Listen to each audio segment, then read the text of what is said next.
Bismillah walhamdulillahi wassalatu wassalamu ala rasulillahi. I wanted to talk about an important topic that is part of the struggle of those who are seeking change, sometimes spiritual change, sometimes social change. There's something that we have to comprehend on a number of different levels. One is that everyone is not on the same page spiritually. People differ with each other spiritually. And within families,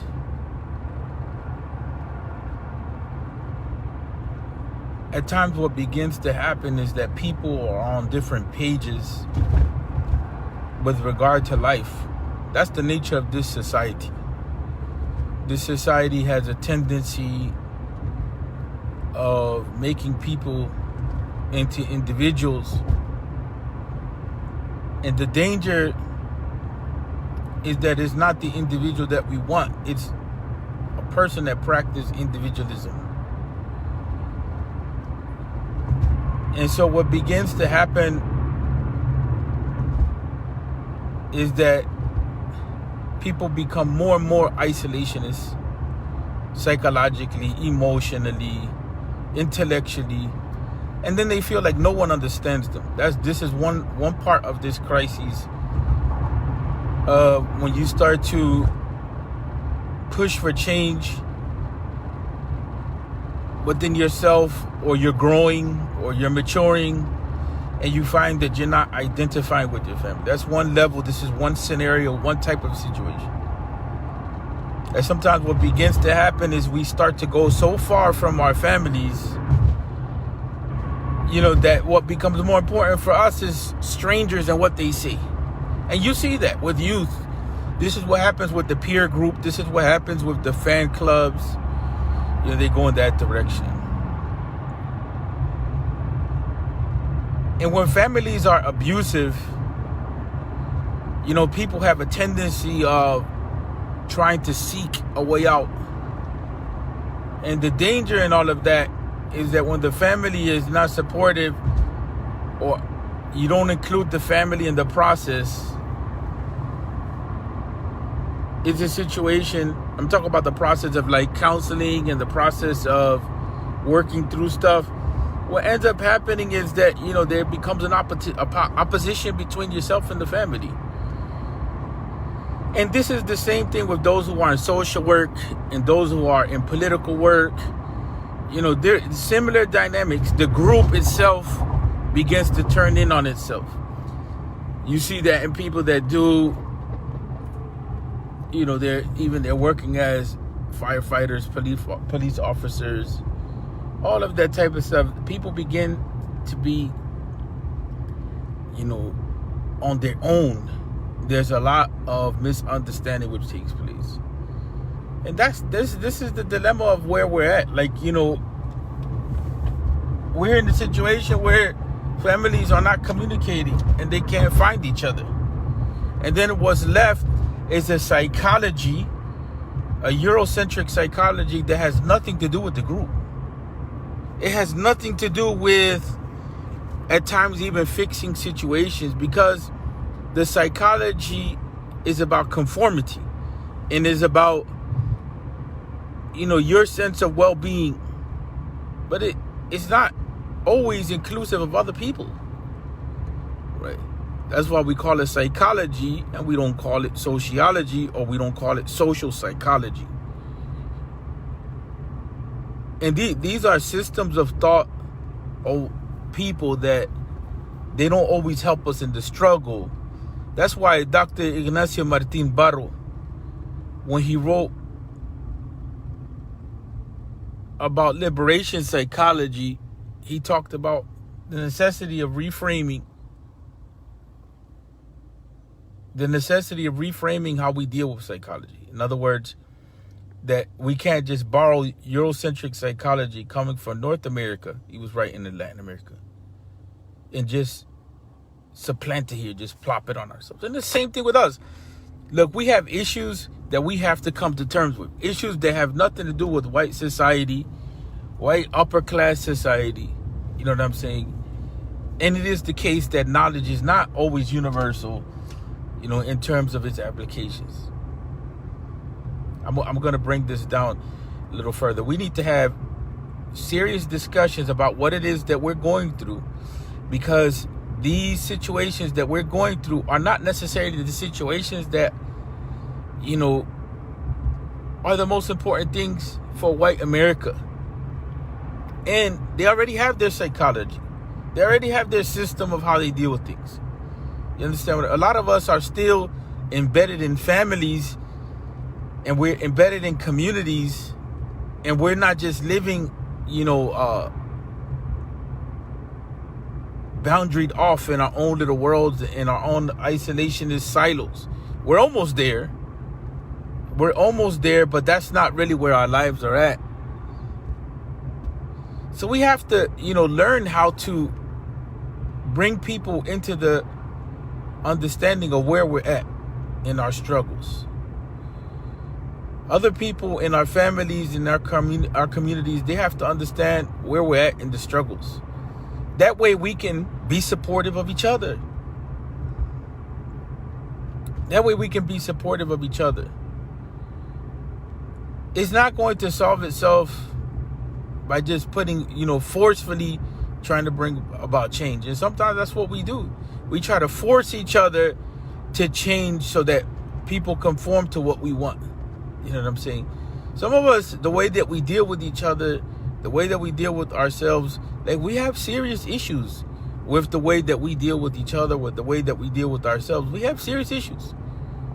We lash out at each other, and we lash out at ourselves. And a lot of times that's where all of that depression and everything comes from. And we lash out. We treat each other like garbage. Some of us just dump on each other. You understand what I'm saying? And we do that in the family. We do that in the community. You know, and the sad thing about it is that we don't see that that's not working for us. We don't see that it's not working for us. The Prophet sallallahu alaihi wasallam, one of the things that is important to understand in Hilf al-Fudul is that Hilf al-Fudul, or the pact of the Fudul brothers, they had agreed to come together and not oppress anybody that came in their midst. It wasn't an agreement of, we will deal with you justly if you believe like we believe. We will deal with you justly if you agree with us. We will deal with you justly if you're Ashari, or if you're Salafi, or if you're Democratic, or if you're Republican, or if you're of the same political orientation or class, or you have the same money that I have. It was none of that at all. Say, we will agree that we won't oppress each other, right? And that's a serious issue. You know what I'm saying? That's a serious issue of not oppressing each other, because this is what happens. You know, this is where all this abuse comes about. You know, couples don't agree with that. You know, family members don't agree with that. Friends don't agree with that. Whole neighborhoods don't agree with that. And it's just like I'm gonna take you out mission. You know, and at that point in time, it's about survival right there. At that point in time, everybody's just surviving on their own, surviving emotionally, just trying to make it out of the madness. But this is where it's at, people. You understand what I'm saying? We have to agree not to oppress each other, and we have to agree, you know what I'm saying, to try to communicate with each other. And then if there's that issue where it's just a toxic environment, we have to realize that the people around us are not just ready. They're not ready for the struggle. They're not ready to change the situation, right? And that's why people sometimes, they move away. That's why, you know, people push for political change. That's why people push out of relationships.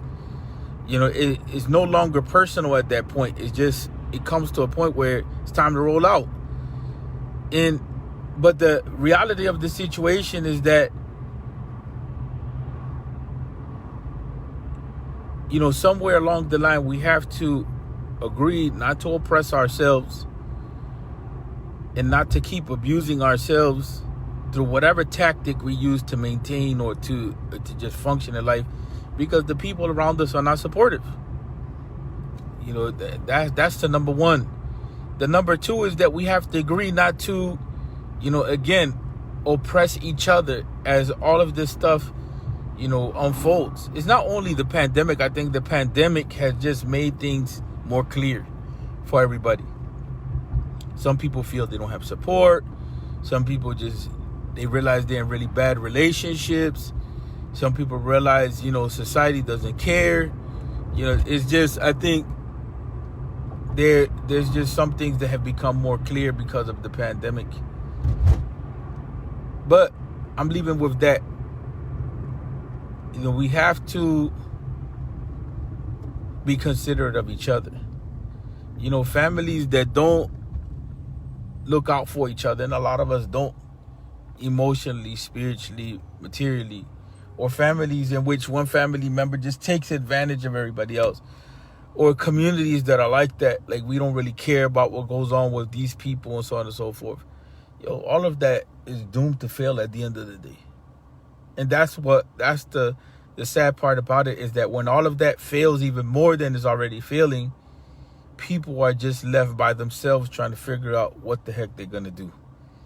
Because those are the support systems that people have. You understand what I'm saying? And this conversation can go in a lot of different ways. I'm trying to make it general enough so that it can include different scenarios and situations. But the idea is we have to reconstruct our relationships.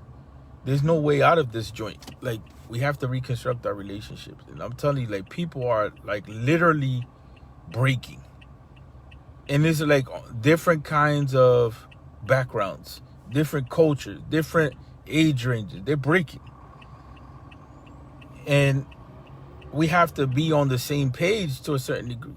We have to communicate to each other. We're in the struggle together. We're in the struggle together, and we need to, learn how to freaking love each other. That's just the bottom line. There's no way out of that. It's either you're down with that program or you're not down with that program, and you need to be clear with that. Either you're down to love the people in your circle, or you're not down to love the people in your circle. And if you're down to love the people in your circle, then love demand certain things. That's the clear thing. The least is don't oppress the people around you. That's the least of the situation that we can agree to. That's what's necessary to move forward. Assalamu alaikum.